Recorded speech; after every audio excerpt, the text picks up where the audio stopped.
Well, hello, folks, and I'd like to welcome you to another edition of Guitar Talk.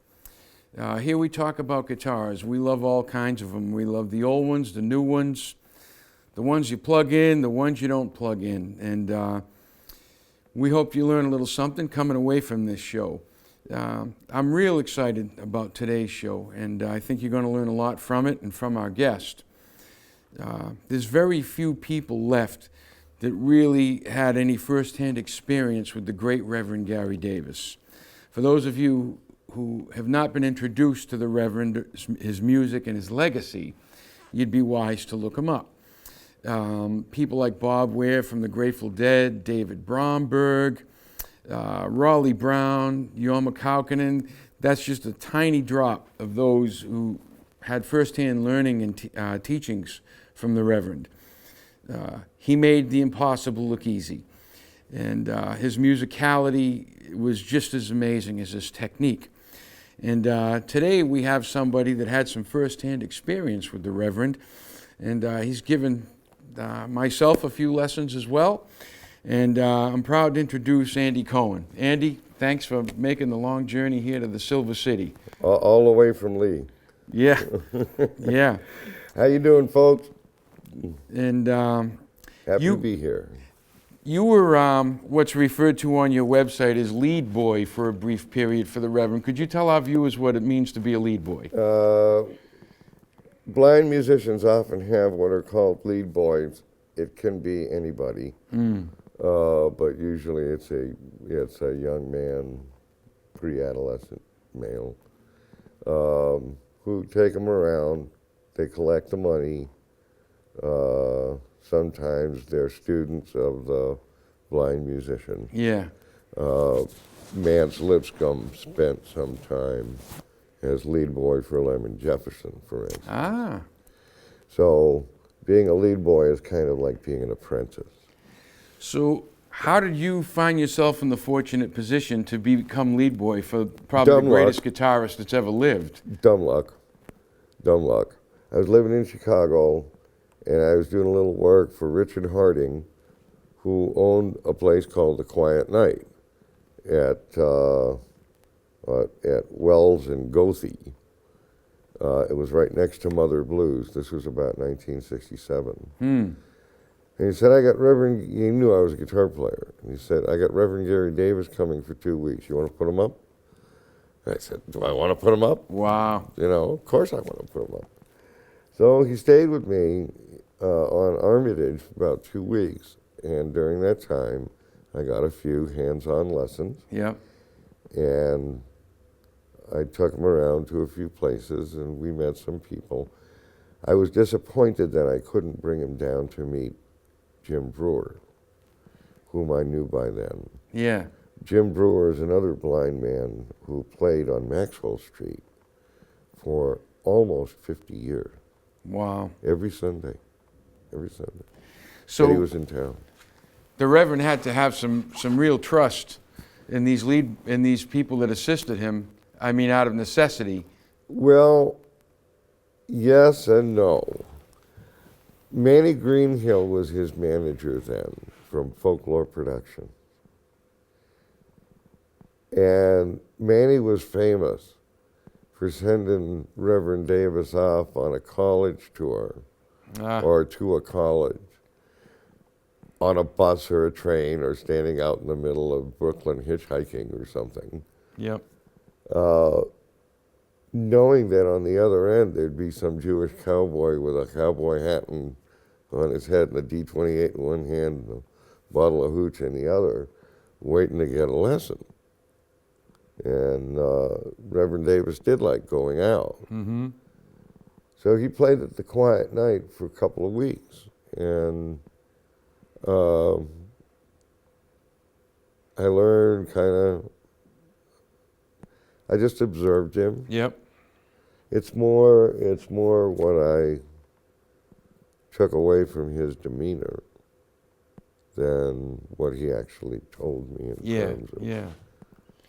Now, was he playing the J200 at that point? Do you Yes. remember?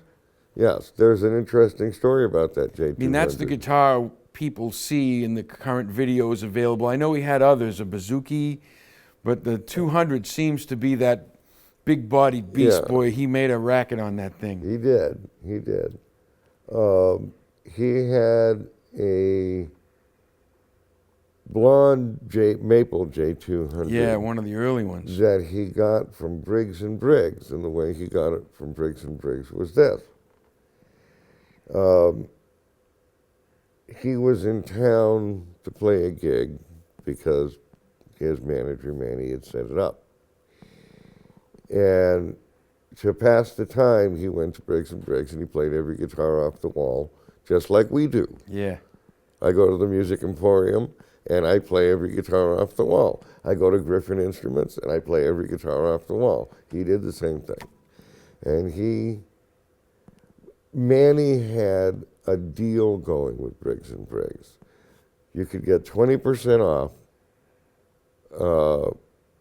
the guitar if you mentioned his name. If Manny sent you, it meant you were all right.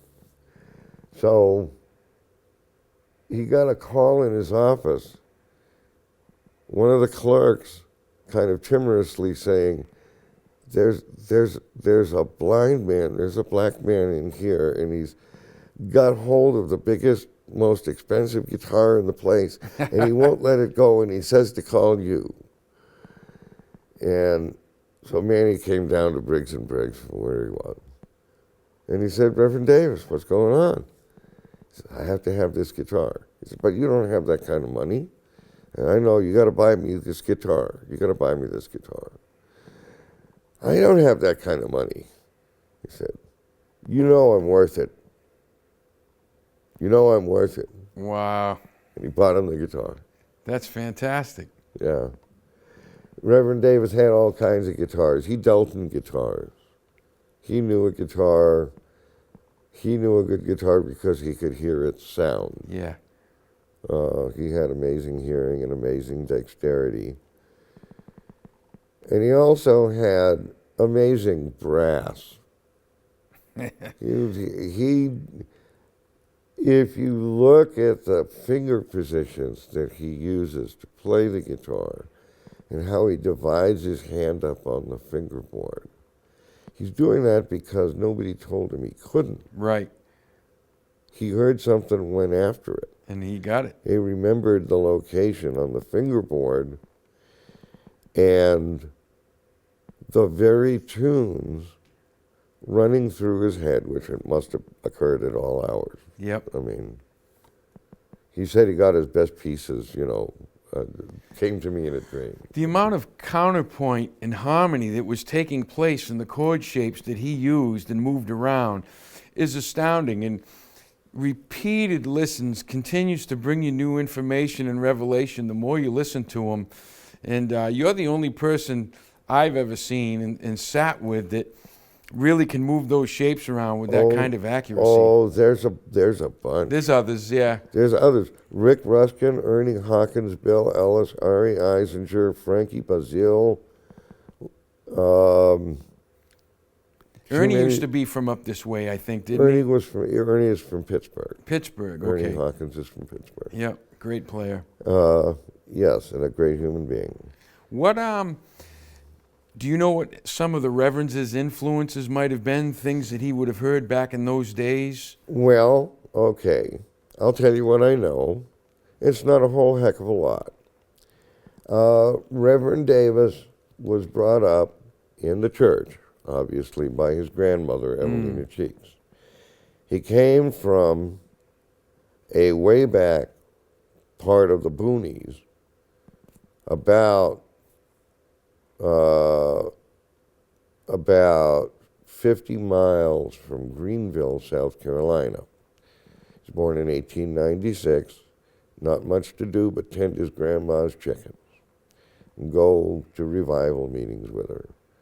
And I guess he caught the fever at the revival meeting. Yep. When he was really young, I guess an uncle made him a tin can banjo, and he took to it. Wow, I never knew And that. got him a harmonica, and he took to that. So when Grandma bought him a guitar, probably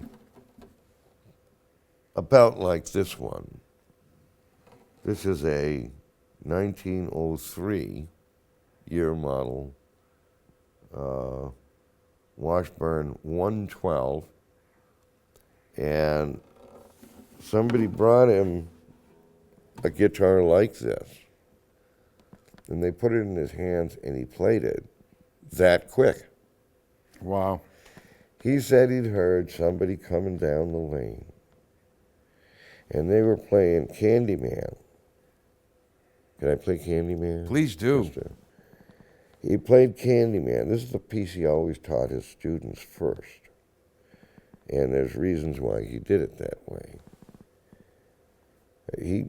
Candyman was a pop song for which there are many folk variants, including Reverend Davis's. Mm-hmm. And it goes kind of like this. Now, he just only used one finger, like most Southern players. Yep. Like almost all black players. There's only a few that use more than one. And it's just thumb pinch.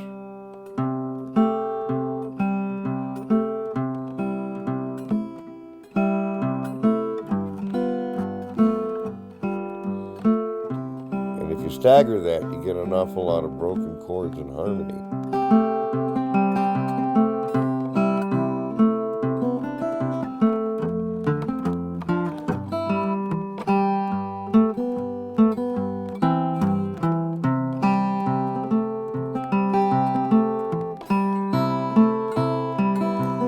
Said he heard this man coming down the street. He lived in a place so far out in the country, couldn't hear a train whistle unless it was on a cloudy day. Heard him coming down the street picking this guitar. Thought it was a brass band.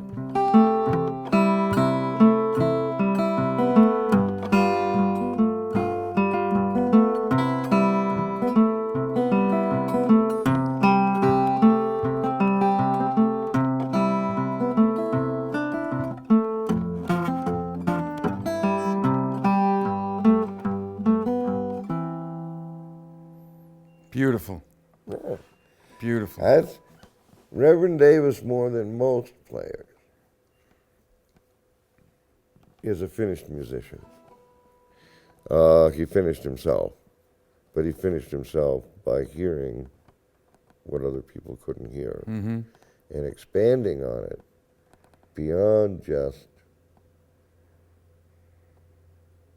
thumb in the bass and finger on the treble. Right. A lot of people down there play very well, without having any guidance at all. They have a cultural notion of what music should sound like. When you hear Elizabeth Cotten play Freight Train, she's expressing a certain paradigm of what music should sound like. It should have a bass note that is continuous and bopping back and forth between two And bass Libba did strings. thumb in one finger too She's with a her right thumb in- hand, right? She actually, because she was upside down, Right. like this, she used her thumb for the melody, and she held it the same way that another Piedmont style player would do it. Yeah. But she often used her middle finger for the bass note and her index finger for the high note. So she was doing alternating fingers. Fantastic. Yeah. Now you made reference to Piedmont. Could you share with our viewers the region and what that term represents? Piedmont represents mainly the Virginias and the Carolinas. Alabama, Georgia, Florida. They're also part of the Piedmont complex of musicians, but there are separate regions of music. The music is a little peppier on average than Yeah. it is in the Delta. There seems to be that stylistic thing with when Yeah. you think of the Piedmont region, then you go to the Delta, the sound and playing techniques were quite different. Don't get me wrong, there are some ragtime players in the Delta, and there are some strict dead thumb blues players in the Piedmont, Right. in the literature. We're talking about a literature, the collected works of black folk musicians from 1890 to 1943 about. What would you categorize the Reverend, his style? There's so much in his Well, music. right, but let's kind of step back and take a broader look. Reverend Davis and Blind Blake and other people like Floyd Council, who was in the neighborhood of Reverend Davis, and some of Davis's students like Blind Boy Fuller and Willie Trice and Richard Trice, local players who were good, Yeah. but they weren't geniuses. They were good. They could handle the dance music of the day, just like any good fiddler down there or anywhere across the South could handle the fiddle music of the day. Reverend Davis was something else. First of all, he was a childhood prodigy. When he was about 8 years old, his grandmother moved him and his brother Buddy Pinson from Lawrence, but closer into Greenville. And there was another blind picker named Willie Walker, who lived in Greenville, and he was the hot dog. He was the Rycooter of his day. Yep. He was, as far as they were concerned, Andres Segovia and By Conti rolled into one. And he got wind of this kid and started teaching him stuff. And before you know it, they're playing together. And before you know it, they're down the street serenading, going up and down the street at midnight. Gary Davis is 10 years old. Wow. You know. So he bided his time practicing. When he was about 16, he went to blind school in Spartanburg. About the same time as, if Floyd Council is the Floyd in Pink Floyd, Pink Anderson He's is Pink. the Pink in Pink Floyd. Pink Anderson was Simmy Dooley's lead boy. Ah. And they recorded in 1927. Our Were highly mutual respected. friend Paul Jeremiah, I think, traveled to meet Pink Anderson. He did, and I met Pink Anderson too. I Wow. drove Pink Anderson from Spartanburg to Cullowhee, North Carolina, during which time Pink, wearing a suit, ate an entire watermelon with a jackknife and did not get a drop of watermelon juice on him. That's fantastic. That's fantastic. Well, would you play another song for us? I know the I'd viewers love would like to. to hear I'd love to. I was going to. something from the I'm Reverend. gonna. Well, how about if I in do the style? one that the Reverend Davis learned from Willie Walker? Yes. If anybody could be said to be Reverend Davis's teacher, it would be Willie Walker. One of the pieces that we all picked up back in the 60s when dinosaurs walked the earth was a piece that was renamed for copyright purposes, Make Believe Stunt. It was off a vinyl album that Reverend Davis did called The Guitar and Banjo of Reverend Gary Davis. One of the pieces on it was his version of Make Believe Frag, which he learned from Willie Walker. So, here goes nothing.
That's fantastic.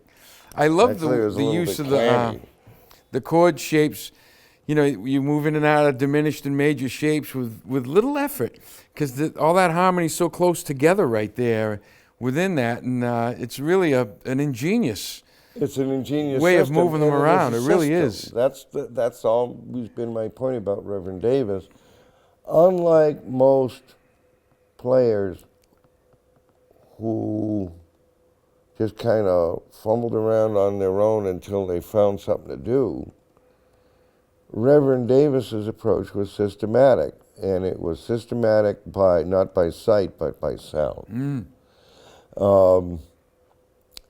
His cultural notion of music allowed for both straight time and crooked time.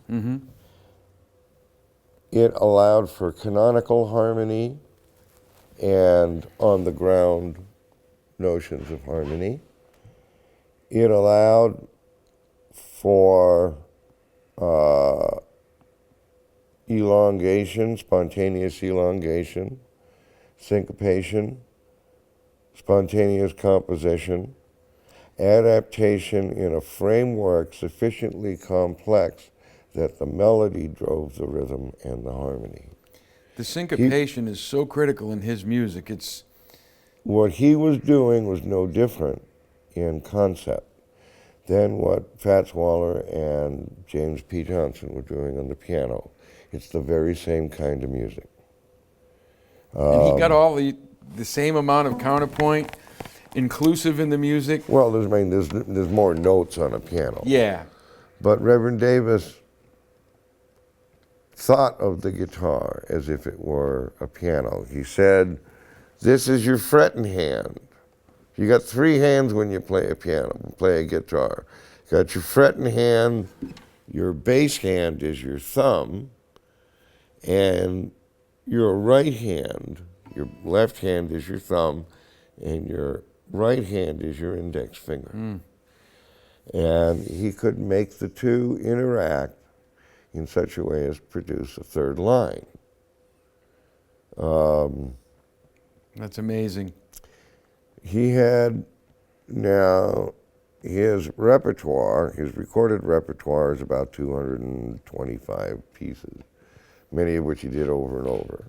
You've got a CD that you did of his sacred music, don't you? I do. A tribute. And where could folks find some of that music? They can go to www.andycohenmusic.com. There it is, folks. You want to check this out. I've heard the CD. It is fantastic. If you haven't heard the Reverend himself, get Andy's CD. It's a wonderful introduction. It'll lead you to further study. And One hopes. you got plenty of other CDs available there, too. I know Oh yeah, I got a gang of them. you got a pile, yeah. But the way I figure it, we're all on the same team. See? And we all want to contribute to the continuance, not just of Reverend Davis's music, but all of the music Right. that everybody played all throughout the South. Because it's pretty much been subsumed by layers and layers and layers of commercial music. Yes, it has. I mean, when I think of, some of the students we mentioned earlier, like Yorma and Bobby Ware, they went on to successful careers in rock Bob music. Dylan. Bob Dylan. They learned from him, didn't necessarily spend, maybe Yorma more than the others, still remaining somewhat in that style, but the other guys used it to develop into other things. I think Yorma never actually met him, but he was roommates for a while with Ian Buchanan, who did study with Reverend Davis. There's other people, Woody Mann, Linda Calver, Joan Fenton, Cephas knew John Cephas knew Davis. He had a very wide acquaintanceship. I think I read in an interview, I don't know if it was Bromberg or Bob Ware, that said, you'd sit there with him and he'd throw something at you and you'd keep giving it back until you finally got it. And sometimes a single lesson could run into 4 and 5 hours. I mean, you really went there for the day. And Reverend Davis was a teacher from the get-go. He had an older brother named Buddy Pinson. And Buddy Pinson played the guitar. But I got this from a witness, a guy who had known them both that I met in Asheville. A fellow named Walt Phelps. He said, Buddy played guitar, but not like Gary. Nobody could play like Gary. Gary was all over that thing. He sure was. Yeah. Well, listen, we're just about out of time, folks. Okay. You've been listening to Andy Cohen. I hope you come away with something, and we'd like you to do a little picking maybe to take us home. I want to show you something. It took me 50 years to get this lick, and I don't want all of you out there in TV guitar land to have to go 50 years without being able to play this Reverend Gary Davis lick. In this let's hear lick, I'm going to give you a little bitty lesson here. You got your 2 last fingers, the little finger and the ring finger, on the outside strings, where they're both playing a C note.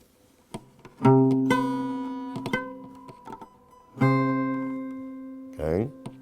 And in the middle, you got a G note. So you can go.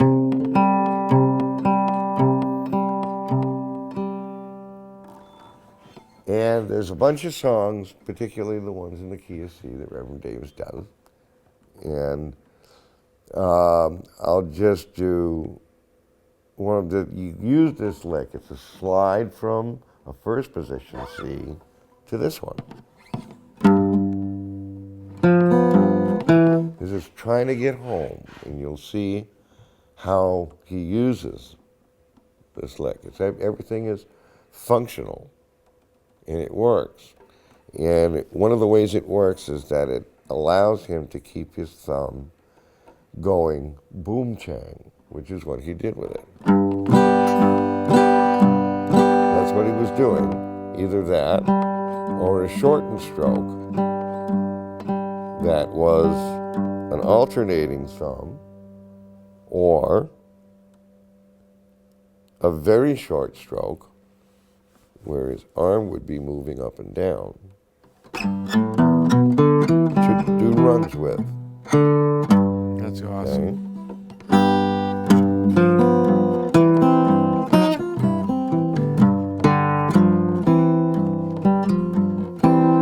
Okay. Here she comes.